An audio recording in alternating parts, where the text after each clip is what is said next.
نحمده ونصلي ونسلم على حبيبه الكريم.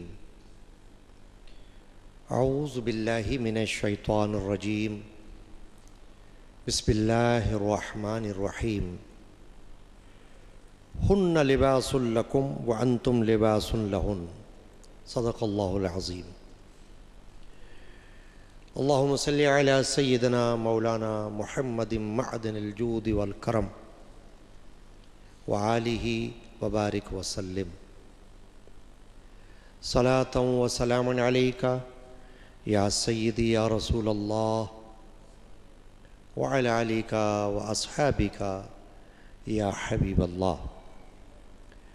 حاضرین کرام، پروگرام تعلیمات اسلام میں حقوق العباد کے موضوع پر گفتگو کا سلسلہ اللہ تعالیٰ کے فضل و کرم سے جاری ہے. اس سلسلے میں ہم نے حقوق العباد میں مختلف حقوق کے بارے میں گفتگو سنی ہے. آج کے پروگرام میں حقوق زوجین، شوہر اور بیوی کے حقوق یعنی آپس کے حقوق اور فرائض پر قرآن و حدیث کی روشنی میں گفتگو مقصود ہے. اللہ تبارک و تعالی جل شانہ عما نوالہ نے قرآن مجید کی مختلف آیات شریفہ میں اور اللہ کے حبیب و محبوب سرکار دو عالم مغفر بنی آدم صلی اللہ علیہ وآلہ وسلم نے اپنی احادیث کریمہ میں ایک طرف شوہر کے حقوق،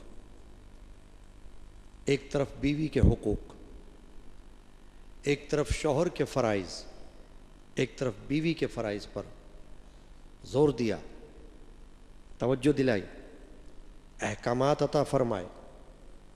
اس لیے کہ اسلامی معاشرے میں اللہ تبارک و تعالی نے اس بات کا پابند کر دیا ہے شوہر کو بھی اور بیوی کو بھی کہ دونوں شریعت محمدی کے مطابق اپنی زندگی کو گزاریں.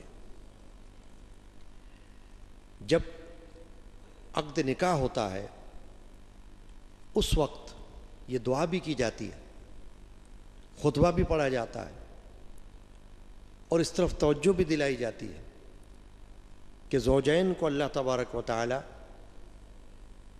شریعت محمدی کے مطابق اپنی زندگیاں گزارنے کی توفیق عطا فرمائے.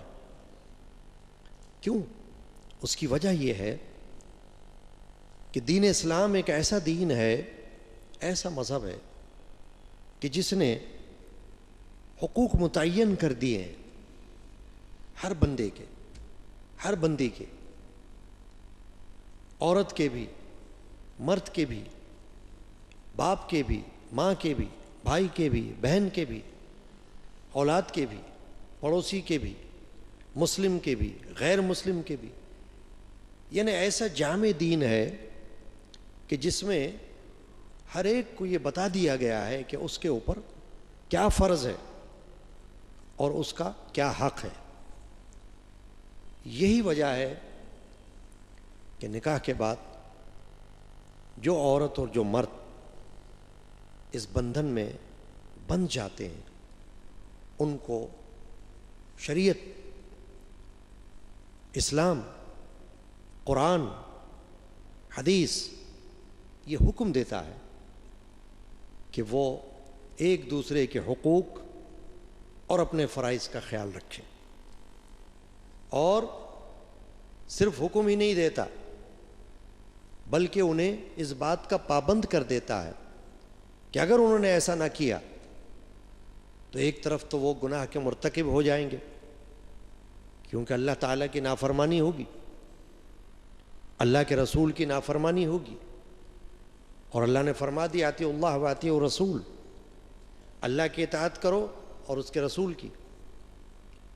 تو دونوں کی نافرمانی گناہ ہے اور پھر حقوق و فرائض کا خیال نہ رکھا گیا تو معاشرے میں فساد ہوگا، گھر میں فساد ہوگا.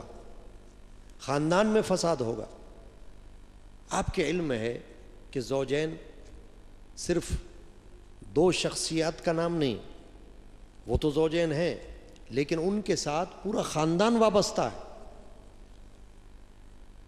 یعنی ایک طرف شوہر کا خاندان، ایک طرف بیوی کا خاندان، ان کے ماں باپ، ان کے بھائی بہن، ان کے عزیز و اقارب، ان سب کی توجہات، ان سب کی نظریں ان پر لگی ہوئی ہیں۔ اگر انہیں کوئی دکھ پہنچے، انہیں کوئی رنج پہنچے، تو اس کا احساس صرف زوجین میں نہیں بلکہ ان کے عزیز و اقارب، ان کے لواحقین تک پہنچتا ہے۔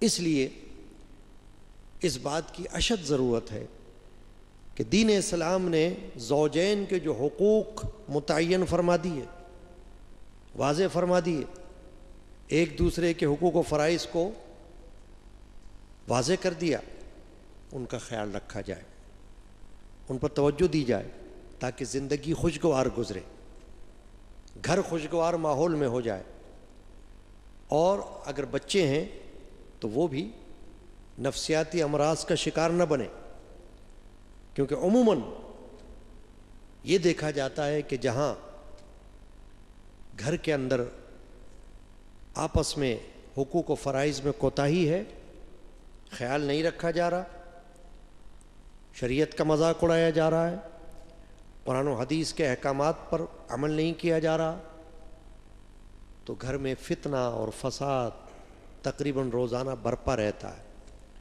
اور اس کے اثرات بچوں پر رونما ہوتے ہیں، کیونکہ بچے اس کا منفی اثر قبول کرتے ہیں، اور بچوں پر نفسیاتی اثر پڑتا ہے، وہ مریض بن جاتے ہیں، اور وہ معاشرے میں ایک صحت مند کردار ادا کرنے کے قابل نہیں رہتے۔ اسی لیے اللہ تبارک و تعالی نے قرآن مجید میں یہ فرما دیا سورہ البقرہ میں، ہن لباس لکم وانتم لباس لہن، فرمایا وہ تمہارا لباس ہے اور تم ان کا لباس ہو۔ لباس سے تشبیہ کیوں دی اللہ تبارک و تعالی؟ کہ لباس انسان کے عیوب کو ڈھانکتا ہے، انسان کی پردہ پوشی کرتا ہے، ستر پوش۔ تو اللہ تبارک و تعالی نے شوہر اور بیوی کو ایک دوسرے کا لباس قرار دے دیا کہ دیکھو تم دونوں کے مقاصد، تم دونوں کی ترجیحات ایک دوسرے سے وابستہ ہیں، اور تم دونوں کا مفاد ایک دوسرے سے وابستہ ہے، تم دونوں ایک گاڑی کے پہیے ہو، دونوں میں سے اگر کوئی ایک بھی ناکارہ ہو جائے، حقوق و فرائض کے حوالے سے غافل ہو جائے، تو تمہارے گھر میں بھی فساد ہوگا، تمہارے خاندان میں بھی فتنہ ہوگا، اور تمہاری اولاد بھی پریشان ہوگی۔ اس لیے کہیں شوہر کو حکم دیا کہ وہ خیال رکھے۔ آپ دیکھیے قرآن مجید فرقان حمید میں بھی اللہ تبارک و تعالی نے یہ ارشاد فرمایا سورۃ الروم میں، وَمِنْ آيَاتِهِ أَنْ خَلَقَ لَكُم مِّنْ أَنفُسِكُمْ أَزْوَاجًا لِتَسْكُنُوا إِلَيْهَا وَجَعَلَ بَيْنَكُم مَّوَدَّةً وَرَحْمَةً۔ اللہ فرماتا ہے کہ اور اس کی نشانیوں میں سے ایک یہ ہے کہ اس نے تمہارے لیے خود تمہیں میں سے جوڑے پیدا کیے تاکہ تم ان سے سکون حاصل کرو، اس نے تمہارے درمیان محبت اور رحمت پیدا فرما دی ہے۔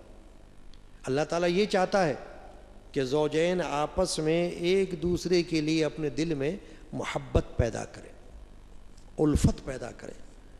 اسی لیے عقد نکاح میں ایسی دعائیں بھی مانگی جاتی ہیں کہ اللہ تعالیٰ زوجین میں الفت اور محبت پیدا فرمائے۔ اس کی وجہ یہی ہے کہ جب تک ایک دوسرے کے لیے الفت و محبت کا رشتہ استوار نہیں ہوگا، خاندان خوشگوار ماحول میں اپنی زندگی بسر نہیں کر سکتا۔ چنانچہ شوہر کے فرائض کا جہاں تک تعلق ہے تو دین اسلام نے بیویوں کے ساتھ حسن سلوک کرنے کی ترغیب بھی دی، تاکید بھی فرمائی، حکم بھی دیا۔ اور حدیث پاک میں سرکار دو عالم مغفر بنی آدم صلی اللہ علیہ وآلہ وسلم نے ارشاد فرمایا، خیارکم خیارکم لنسائہم، فرمایا تم میں سب سے بہتر وہ ہے جو اپنی بیویوں کے حق میں بہتر ہیں. یعنی ایک اور جگہ حضور نے فرمایا کہ تم میں بہتر وہ ہے جو اپنے اہل و عیال کے ساتھ اچھا ہے. پھر حضور نے فرمایا کہ میں اپنے اہل و عیال کے ساتھ اچھا ہوں. گویا حضور نبی کریم علیہ الصلوۃ والسلام اپنی مثال اسی لیے پیش فرما رہے ہیں کہ دیکھو میری شخصیت، میری ذات پاک تمہارے لیے اسوہ حسنہ ہے. قرآن مجید میں بھی اللہ نے فرمایا کہ تمہارے لیے اللہ کے رسول کی زندگی میں بہترین نمونہ ہے. تو سرکار دو عالم مغفر بنی آدم صلی اللہ علیہ وآلہ وسلم نے اپنی ذات پاک سے جو نمونہ پیش فرما دیا زوجین کے حقوق کے سلسلے میں، شوہر کے فرائض کے سلسلے میں، وہ بہت بڑی مثال ہے ہمارے لیے. اسی لیے نبی کریم علیہ الصلوۃ والسلام نے حدیث پاک میں ایک جگہ اور ارشاد فرمایا وَلِزَوْجِكَ عَلَيْكَ حَقًّا، تیری زوج کا تجھ پر حق ہے، تیری بیوی کا تجھ پر حق ہے. کیوں فرمایا؟ اسی لیے فرمایا کہ جو حقوق اللہ نے متعین کر دیے بیوی کے سلسلے میں اس پر توجہ دو. آپ دیکھیے خطبہ حجۃ الوداع میں رسول اکرم مغفر بنی آدم صلی اللہ علیہ وآلہ وسلم نے جو خطبہ ارشاد فرمایا، اس خطبے میں بھی آپ نے اس مقصد کو سامنے رکھا ہے حقوق زوجین کے، اور اس میں یہ ارشاد فرمایا کہ اے لوگو اپنی عورتوں کے بارے میں اللہ سے ڈرو، کیونکہ تم نے انہیں اللہ کے نام سے اپنے لیے حلال فرمایا، تم نے انہیں اللہ کے نام سے اپنے نکاح میں لیا ہے. یعنی یہ نکاح جو ہے یہ ایک شرعی معاہدہ ہے، یہ کوئی کاروباری معاہدہ نہیں ہے بلکہ شرعی معاہدہ ہے. اس میں تم نے اللہ کے نام سے ان کو اپنے نکاح میں لیا ہے، لہذا حضور نے فرمایا کہ ان کے معاملے میں اللہ سے ڈرو. تو جہاں تک شوہر کے فرائض کا تعلق ہے، بیویوں کے حقوق کا تعلق ہے، عہد جاہلیت میں ہم یہ دیکھتے ہیں کہ عورت کا کوئی مقام و مرتبہ ہمیں نظر نہیں آتا. یہی وجہ ہے کہ دین اسلام نے اس کے برعکس عورت کو ایک بلند مقام عطا فرمایا.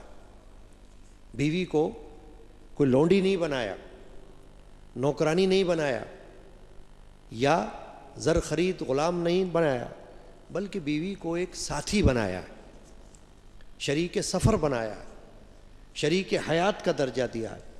اس لیے اس کے حقوق بھی متعین فرمائے، اللہ نے متعین فرمائے، اللہ کے حبیب پاک نے متعین فرمائے، تاکہ لوگ حقوق کو پہچانیں، اپنے فرائض کو پہچانیں. عہد جاہلیت میں عورت کا کوئی مقام نہیں تھا، اس پر تشدد کیا جاتا تھا. اگر آج ہم بدقسمتی سے یہ دیکھتے ہیں کہ ہمارے معاشرے میں عورت پر تشدد کیا جاتا ہے، بلا وجہ ان کو مارا جاتا ہے، یا ان کی عزت نہیں کی جاتی، ان کو بے عزت کیا جاتا ہے، ان کی توہین کی جاتی ہے، تو یہ کیا ہے؟ یہ دراصل اسلامی تعلیمات کے خلاف، اللہ اور رسول کے احکامات کے خلاف ہے، قرآن و حدیث کے احکامات کے خلاف ہے. کیونکہ قرآن ہمیں یہ سکھاتا ہے کہ ان کے حقوق کا خیال رکھا جائے. نبی کریم علیہ الصلوۃ والسلام نے ایک حدیث پاک میں فرمایا، جہاں آپ نے قرآن مجید کی آیت سنی ہے کہ وہ تمہارا لباس ہے تم ان کا لباس ہو. قرآن میں ایک جگہ فرمایا وعاشروہن بالمعروف، عورتوں کے ساتھ حسن سلوک کرو. وعاشروہن بالمعروف فإن کرہتموہن فعسى ان تکرہوا شیئا ویجعل اللہ فیہ خیرا کثیرا، سورۃ النساء.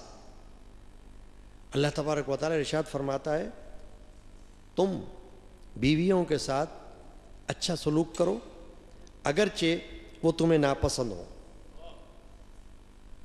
پھر فرمایا فعسى ان تکرہوا فإن کرہتموہن فعسى ان تکرہوا شیئا ویجعل اللہ فیہ خیرا کثیرا، ہو سکتا ہے کہ تمہیں کوئی چیز ناپسند ہو اور اللہ تعالیٰ نے اس میں تمہارے لیے بھلائی رکھ دی ہو. یہ سمجھانے کا کیا اچھا طریقہ ہے اللہ تبارک و تعالیٰ کی طرف سے کہ فرما رہے ہیں کہ تم اگرچہ انہیں ناپسند کرو لیکن ممکن ہے کہ اللہ نے تمہارے لیے اس میں کوئی بھلائی رکھی ہو. اسی لیے حدیث پاک میں ایک جگہ حضور فرماتے ہیں کہ ممکن ہے کہ تم انہیں ناپسند کرتے ہو لیکن اللہ نے تمہارے لیے ان کے اندر کوئی ایسی بات بھی رکھی ہو جو تمہارے لیے بھلائی والی ہو. اگر تم غور کرو گے، حضور فرماتے کہ تم غور و فکر کرو تو ممکن ہے کہ کوئی ان کے اندر ایسی بات بھی ہو جو تمہارے لیے اچھی اس وقت تمہیں محسوس نہ ہو رہی ہو لیکن تمہارے لیے فائدے والی ہو سکتا ہے کہ ان کے نصیب سے اللہ تبارک و تعالیٰ تمہیں کچھ عطا فرمائے، تمہارا رزق بڑھ جائے، تمہیں برکت مل جائے. تو کوئی بات اگر ان کے اندر ایسی ہو جو تمہیں ناگوار گزرے تو اس کو تحمل کے ساتھ برداشت کرو. اسی لیے جہاں عورتوں کے حقوق کا سوال آیا وہاں ایک حق ان کا یہ ہوا مہر، جس کا ذکر قرآن مجید میں بھی ہے اور وہ لازم ہے کہ خوش دلی سے ادا کرو. اللہ فرماتا ہے یعنی اس میں بے دلی کے ساتھ نہیں بلکہ خوشی کے ساتھ ان کا مہر ان کو ادا کرو. اسی لیے آپ نے سنا ہوگا کہ مہر کا ذکر نکاح میں کیا جاتا ہے کیونکہ بغیر مہر کے نکاح نہیں ہو سکتا. اللہ نے فرمایا کہ تم نے مہر کے ذریعے ان کو اپنے لیے حلال کیا، یہاں تک کہ اگر کبھی مہر کا ذکر نہ بھی ہوا ہو بوقت نکاح تب بھی مہر دینا لازم ہوگا. اور اگر مہر کا ذکر نہیں کیا گیا تو پھر بیوی کے خاندان میں سے جو عورتیں ہوتی ہیں ان کی عزیز و اقارب ان کا جو مہر رکھا گیا ہوگا اس کو مہر مثل کہا جاتا ہے. پھر وہ مہر جو ہے اس کو ادا کرنا ہوگا. تو زبردستی اسی لیے آپ نے دیکھا ہوگا اور سنا ہوگا کہ منع کیا گیا ہے کہ مہر کو کوئی معاف بھی نہ کرائے اور خوش دلی کے ساتھ عورت کا مہر جو ہے وہ ادا کرے. بلکہ یہاں تک ہے کہ اگر چاہے شوہر تو مہر میں اضافہ بھی کر سکتا ہے. یہ بھی ضروری نہیں کہ جو مہر رکھ دیا گیا وہی مہر چلے. اگر شوہر کو کوئی بات ایسی پسند آئی کہ وہ چاہے کہ میں نے جو مہر رکھا تھا وہ کم تھا میں اور زیادہ کر دوں تو اللہ تعالیٰ اس بات کو بھی پسند فرماتا ہے کہ وہ مہر کو بھی زیادہ کر سکتا ہے. نان و نفقہ یہ اس کا حق ہے بیوی کا، شوہر کے فرض میں شامل ہے کہ جو ہی نکاح ہو گیا شوہر کے اوپر یہ لازم ہو گیا کہ وہ اس کی ضروریات کا خیال کرے، اس کا کھانا پینا، اس کا لباس ضرورت کے مطابق فراہم کرے. یہ شوہر کے اوپر اس کی ذمہ داری ہے. دین اسلام نے یہ ذمہ داری بیوی پر نہیں رکھی کہ وہ شوہر کا خرچ اٹھائے گی. یہ ذمہ داری اللہ تعالیٰ نے اور اللہ کے رسول نے شوہروں پر رکھی کہ وہ اپنے حیثیت کے مطابق یعنی جو حیثیت اللہ تعالیٰ کی طرف سے اس کو عطا ہوئی ہے، جو اس کا خرچ ہے بیوی کا وہ شوہر کے اوپر ہے کہ وہ برابر پابندی کے ساتھ اس کو ادا کرے. چنانچہ ایک حدیث پاک میں ملتی ہے فتح مکہ کے موقع پر کہ خاتون ہند نے اپنے شوہر ابو سفیان کے بارے میں نبی کریم علیہ السلام سے عرض کیا کہ یا رسول اللہ میرے شوہر جو ہیں وہ خرچ میں کچھ کمی کرتے ہیں، بچوں کو ضرورت کے مطابق خرچ پورا نہیں ہو سکتا، کچھ کنجوسی ہوتی ہے، تو کیا میں بغیر اجازت کے ان کے مال میں سے کچھ لے سکتی ہوں؟ تو سرکار دو عالم صلی اللہ علیہ وسلم نے اجازت دے دی اور فرمایا کہ اپنی ضرورت کے مطابق تم لے لو. اس کا مطلب یہ ہے کہ جو ضروریات ہیں وہ اللہ تعالیٰ نے شوہر کے اوپر فرض کر دی، بیوی کی ضروریات کا وہ ضامن ہے، ذمہ دار ہے. تو اگر وہ نہ دے تو نبی کریم علیہ السلام نے بیوی کو اجازت دے دی اس وقت کہ تم اس کے مال میں سے اس کی اجازت کے بغیر لے سکتی ہو ضرورت کے مطابق. ایک جگہ حضور نبی کریم علیہ السلام نے فرمایا بیویوں کے بارے میں کہ ان کا حق یہ ہے کہ ان کے پہنانے میں، ان کے کھلانے میں ان کے ساتھ نیکی کرو. جو تم کھاتے ہو انہیں کھلاؤ، جو تم پہنتے ہو انہیں پہناؤ، یعنی جو تمہاری حیثیت، جو تمہارا معیار ہے، جو اللہ تبارک و تعالیٰ نے تم کو توفیق عطا فرمائی ہے، اس توفیق کے مطابق جو تم کھاتے ہو وہ انہیں کھلاؤ، جو تم پہنتے ہو وہ انہیں پہناؤ۔ اور قرآن مجید میں اللہ تبارک و تعالیٰ نے سورہ نساء میں جیسا کہ آپ نے سنا یہ فرمایا وعاشروہن بالمعروف، ان کے ساتھ نیک سلوک کرو۔ وہیں یہ حکم بھی دیا کہ اگر خدا نخواستہ بیوی نافرمانی کرے تو اس کے لیے 3 درجات قرآن مجید میں اللہ تبارک و تعالیٰ نے ارشاد فرما دی۔ ایک تو یہ کہ ان کے ساتھ بات چیت عارضی طور پر بند کر دو، یعنی اس کو توجہ دلانے کے لیے کہ بولنا چھوڑ دو۔ دوسرے درجے میں فرمایا ان کے ساتھ سونا چھوڑ دو، ان سے الگ کر لو اپنا بستر۔ تیسرے درجے میں فرمایا کہ ان کو مارو۔ اس مار کے بارے میں پھر یہ فرمایا آگے اللہ تبارک و تعالیٰ نے کہ اگر وہ فرما بردار بن جائیں تو پھر زیادتی مت کرو۔ گویا کہ اس طرف توجہ دلا دی کہ یہ جو مار ہے یہ ضرورت کے مطابق ہے، بلا ضرورت نہیں ہے، اور پھر مار بھی ایسی کہ جو تشدد والی نہ ہو۔ جیسے اولاد کو اگر کوئی مارتا ہے تو ایسی مار کی اجازت نہیں کہ جس سے جسم کو نقصان پہنچ جائے۔ ایسے بیوی کے لیے بھی اللہ تعالیٰ نے شوہر کو پابند کر دیا کہ کوئی ایسی مار کی اجازت نہیں، اور بلا وجہ مارے بھی نہ، بلکہ اس کے لیے درجات بنا دی کہ پہلے یہ، پھر وہ، اور اگر وہ فرما بردار بن جائے تو پھر اس کے ساتھ کوئی زیادتی نہ کی جائے۔ اس سے یہ معلوم ہوا کہ اللہ تبارک و تعالیٰ نے ہر چیز کا ایک قاعدہ مقرر کر دیا ہے تاکہ گھر کا ماحول خوشگوار رہے، پرسکون رہے۔ دیکھیے سرکار دو عالم صلی اللہ علیہ وآلہ وسلم کی اپنی ذات پاک کتنا بڑا نمونہ ہے کہ آپ کی ازواج مطہرات ایک سے زیادہ تھی، مگر کہیں بھی حضور اکرم علیہ الصلوۃ والسلام سے مار ثابت نہیں، جس کا مطلب یہ ہوا کہ حضور اکرم علیہ الصلوۃ والسلام نے اس بات کو پسند نہیں فرمایا، اور آپ کی حدیث پاک سے یہ ثابت نہیں کہ آپ نے کبھی کسی زوجہ پر تشدد کیا ہو یا ان کو مارا ہو۔ چنانچہ ایک تو یہ ہوا کہ مہر، ایک نان و نفقہ، اور ایک حق جو بیوی کا ہے وہ ہے عدل و انصاف۔ اگر ایک سے زیادہ بیوی ہو تو اللہ تعالیٰ فرماتا ہے کہ ان کے درمیان عدل کرو، اور اگر عدل نہیں کر سکتے تمہیں ایسا لگے تو پھر ایک ہی پر اکتفا کرو، پھر ایک سے زیادہ نکاح کی ممانعت خود قرآن نے منع کر دیا۔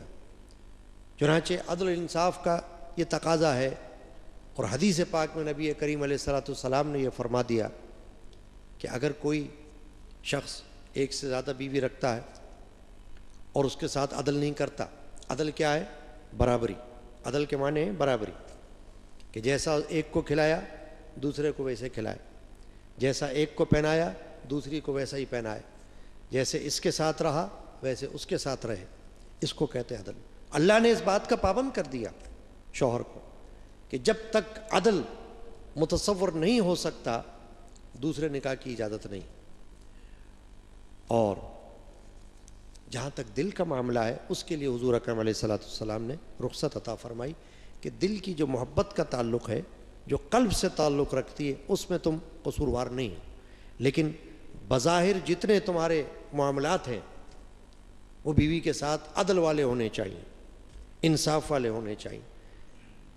تو حدیث پاک میں حضور فرماتے ہیں کہ اگر کوئی شخص 2 بیویوں کے درمیان عدل نہ کرے، ایک ہی طرف کو جھک جائے، تو روز قیامت معاذ اللہ حضور فرماتے ہیں وہ اس حال میں آئے گا کہ اس کے جسم کا ایک حصہ جو ہے وہ فالش زدہ ہوگا، استغفر اللہ ربی، یعنی جھکا ہوا ہوگا، کیونکہ دنیا میں اس نے اس طرح کیا کہ ایک طرف کو جھک گیا، ایک طرف کو چھوڑ دیا، اپنی رغبت ایک ہی طرف ظاہر کر دی، دوسری طرف سے ہٹا لی، تو حضور فرماتے پھر اس کے ساتھ روز قیامت حشر میں یہ معاملہ ہوگا کہ وہ ایک طرف کو جھکا ہوا آئے گا. اب اسی طرح دوسری طرف بیوی کے فرائض یعنی شوہر کے حقوق بھی قرآن میں بھی واضح کر دیے گئے ہیں اور حدیث میں بھی واضح کر دیے گئے. اطاعت، فرما برداری، کہ بیوی کا فرض یہ ہے کہ وہ شوہر کی اطاعت کرے.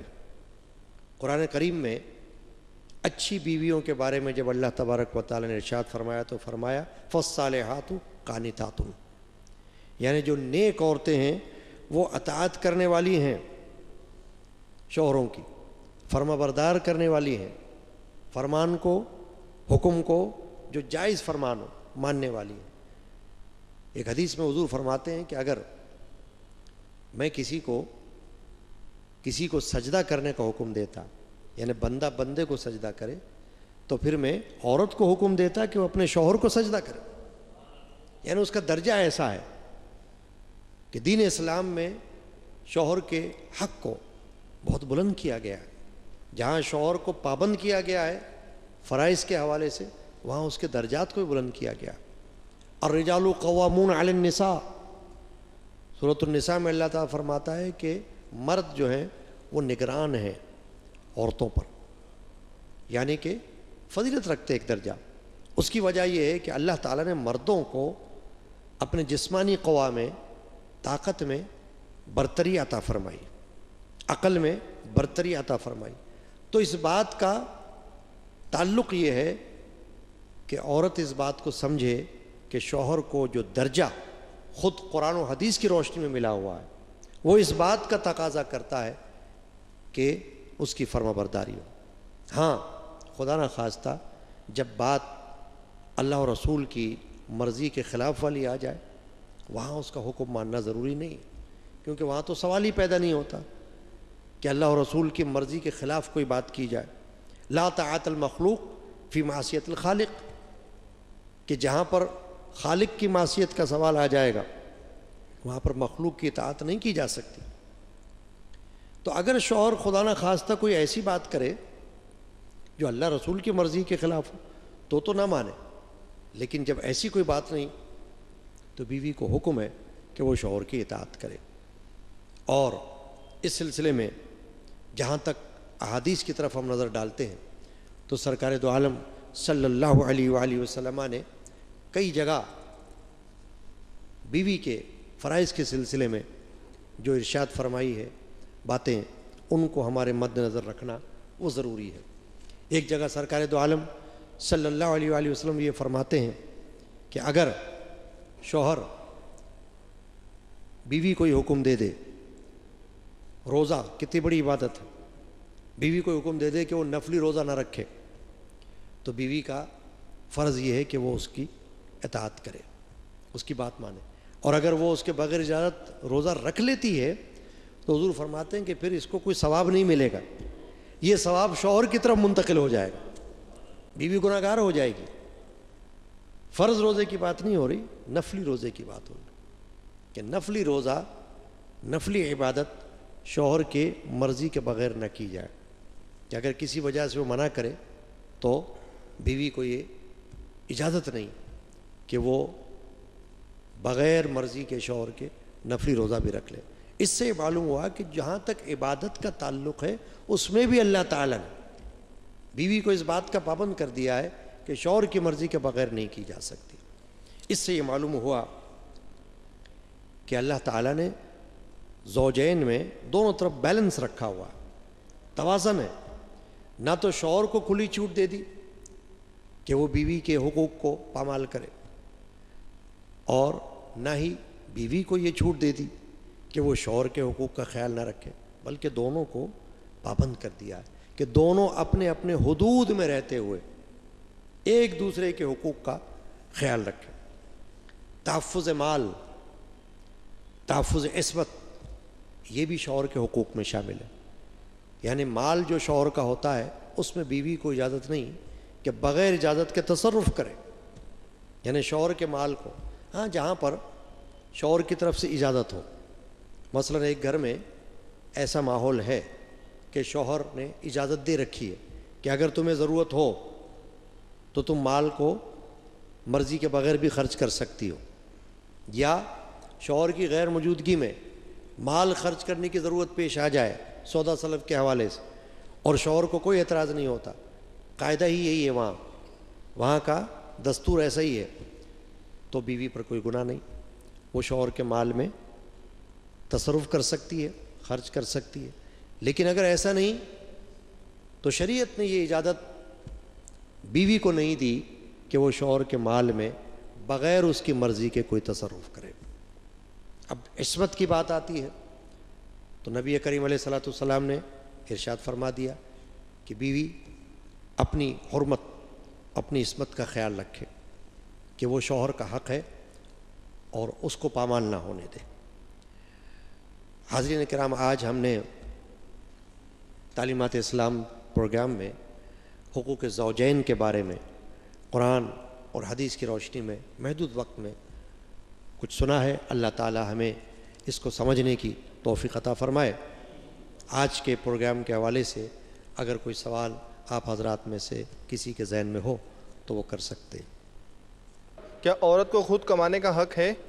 دین اسلام نے عورت اور مرد دونوں کو جو حقوق عطا فرمائے ہیں اس میں ایک بات کا یہ خیال رکھا گیا ہے کہ عورت کی جتنی ذمہ داری ہے خرچ کی، نان و نفقہ کی، وہ اصل میں تو شوہر کی ذمہ داری ہے، اور شوہر مکمل طور پر اس بات کا پابند ہے کہ جو بنیادی ضروریات عورت سے متعلق ہیں وہ شوہر ان ضروریات کو پورا کرے۔ تو یعنی عورت کو بلا وجہ اس بات کا ذمہ دار نہیں بنایا گیا، نہ پابند کیا گیا کہ وہ اپنے خرچ کے لیے کہیں باہر جائے یا کچھ کرے۔ اب جہاں تک کمانے کا تعلق ہے، اگر کسی وجہ سے یہ ضروری ہو گیا کہ عورت کمائے، مثال کے طور پر کوئی مجبوری آ پڑی، شوہر کے ساتھ کوئی مجبوری ہو گئی، شوہر بے روزگار ہے اور عورت کچھ کما سکتی ہے، تو وہاں پر بوقت مجبوری یہ اجازت ہے کہ عورت جو ہے وہ خود کما سکتی ہے۔ اس لیے آپ دیکھیں کہ دین اسلام میں جہاں تک تجارت کا تعلق ہے یا کمانے کا تعلق ہے تو ہمیں ایسی مثالیں ملتی ہیں کہ جہاں خواتین نے خود بھی تجارت کی ہے اور اپنا کاروبار کیا ہے، اپنے لیے روزگار حاصل کیا ہے جائز طریقے سے، حلال طریقے سے، اور ایک حدود میں رہ کر کہ جس میں کوئی ایسی بات بھی نہ ہو جو ان کی شان کے خلاف ہو جائے، عورت کے آبرو کے، عزت کے، شان کے خلاف ہو۔ تو اگر ایسا نہیں ہے اور کمانے کی ضرورت ہے تو دین اسلام اس کو منع نہیں کرتا۔ اور کوئی سوال آپ کے ذہن میں ہو؟ ڈاکٹر صاحب، شوہر اپنے لیے عورت سے خرچ مانگ سکتا ہے؟